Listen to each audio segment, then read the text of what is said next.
ada instruksi khusus nggak Pak untuk BGN Pak? Iya Pak, soal makan bergizi gratis ada instruksi khusus nggak Pak? Biro Pers Media dan Informasi BPMI Sekretariat Presiden mencabut kartu identitas liputan istana milik jurnalis CNN Indonesia, Diana Valencia, setelah ia mengajukan pertanyaan kritis terkait kasus keracunan massal dalam program makan bergizi gratis, MBG. Tindakan ini menuai kecaman keras dari berbagai organisasi pers, yang menilainya sebagai upaya intimidasi terhadap kebebasan jurnalistik. Hal ini bermula pada Sabtu di Pangkalan Udara Halim Perdana Kusuma, Jakarta.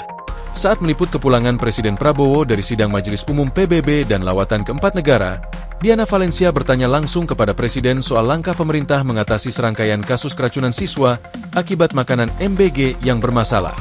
Prabowo sempat merespons dengan mengakui adanya kekurangan dalam program andalannya tersebut, menyebutnya sebagai masalah besar yang akan diatasi secara serius, termasuk memanggil Kepala Badan Gizi Nasional, BGN, untuk evaluasi mendalam. Namun, tak lama setelah itu, staf BPMI mencabut kartu liputan Diana dengan alasan pertanyaan tersebut di luar konteks agenda Presiden.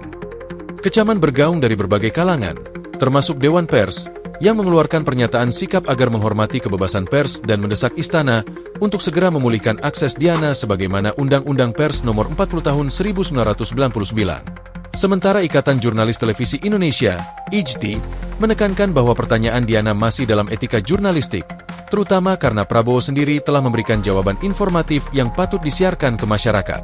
Komunitas pers berharap insiden ini menjadi pelajaran bagi istana untuk lebih terbuka, bukan menutup ruang kritis.